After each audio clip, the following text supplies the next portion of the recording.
Hi, welcome back to my channel. This next book review is for Ruby Spencer's Whiskey Year by Rochelle Bilow, or Bilow. I've never read a book by her before, so I'm unfamiliar with her name. And let me just give you a quick summary. Ruby wanted to go to Scotland for 1 year to become a recluse, drink scotch, and write a cookbook. That was going to be the sum total of Ruby Spencer's Whiskey Year. But there's got to be more to it than that, right? Well, most definitely.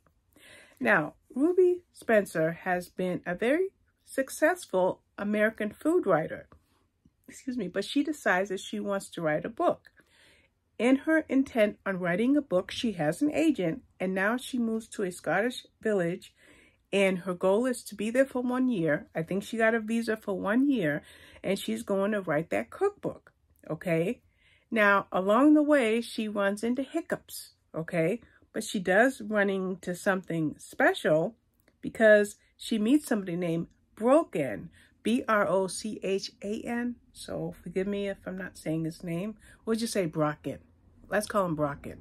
Brocken. She meets Brocken, and this Scotsman is someone that plays in a huge way into what happens to Ruby during that year. Now, as mentioned, she goes there and she thinks, okay, I am going to go to Scotland and write this book. How does she choose Scotland? Why not go to Ireland? Why not go to Paris? Why not go to Italy? Well, I believe, if I'm not mistaken, it was kind of like closing her eyes, spinning a globe, and wherever her finger hit, that's where she chose.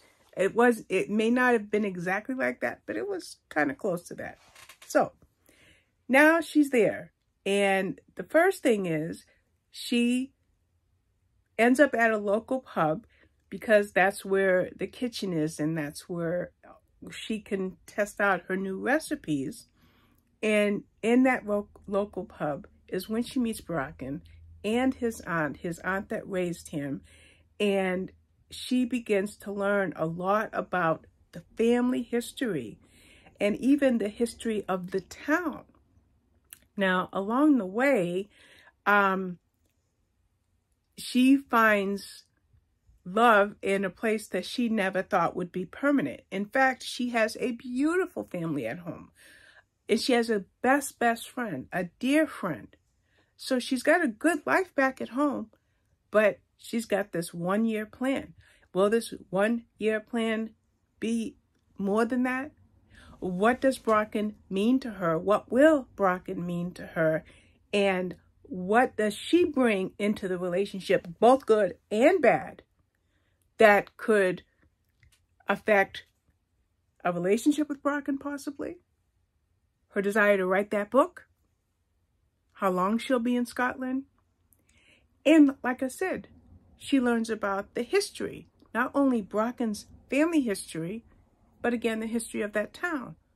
How does all of that come together and bring in a book that you find to be so much so that you want to keep turning pages, okay?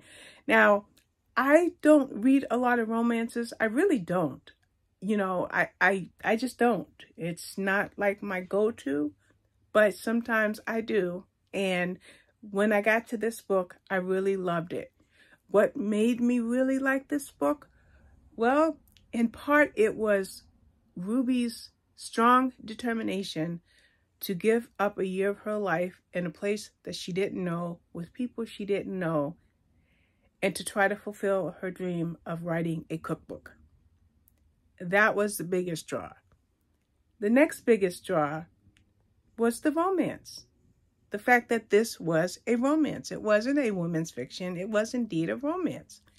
So we knew when she met the gruff and tough Brocken, the sexy guy, the Scot, that there was going to be something that would develop between Ruby and Brocken, right? But we also know that if you read a romance, in some respects, it's kind of like a meet cute. Girl meets guy, girl likes guy, and they hit it off, and they live happily ever after. But what happens in the middle? There's got to be some kind of friction. So how does Ruby's desire to write this cookbook, and her life is back in America, and her visa is only for so long, and things of that nature, how will all that play into this romance that's building between her and Brocken? And then, like I said, something in the middle has to happen. There has to be some kind of friction. There has to be some kind of rub. Now, there's something that I liked about this book, and that is friendships. Now, there's a mayor, and her name is Anne, and Ruby struck up a really powerful, kind of like an instant love friendship with Anne, the mayor, who was about her same age. And I want to bring that up because having female friends can be hard to come by, especially like if you're in a place that you don't know anybody, like how she had a best friend back at home, but now she's in Scotland, thousands and thousands of miles away.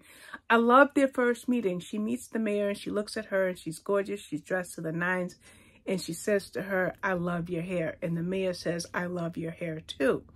What I liked about that scene was a few pages before, I don't know how many pages before, Ruby had been fighting with her hair. Now, when she worked her job in America, she had to be dressed really smartly. Her hair had to be just right. She had to look the part, act the part, and be the part.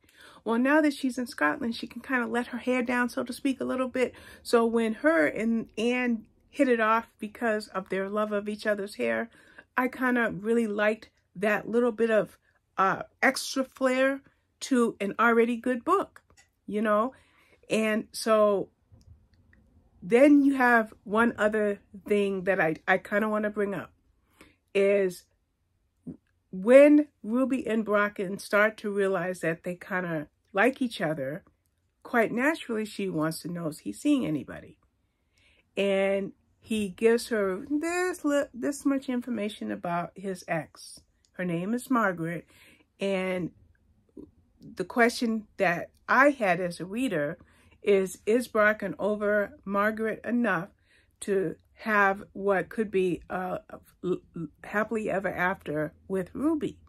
So I like those little extra tidbits that came in there with this whole idea of her, you know, throwing her feet up and writing this cookbook. And then, of course, the book was full of good food, good drink, good friends, and even family. And, of course, drama. So there you have it. It's called Ruby Spencer's Whiskey Year. And again, the author's name is Rochelle Bilow. And it was a Berkeley publication. And you can get it on Amazon. And I think it's about, it's $10.99, $10.99. No doubt can get it on Audible or your library because it's a Berkeley publication. And most of their books are popular enough that they'll be available on in multiple ways. So there you have it. Thank you so much for watching. Bye-bye.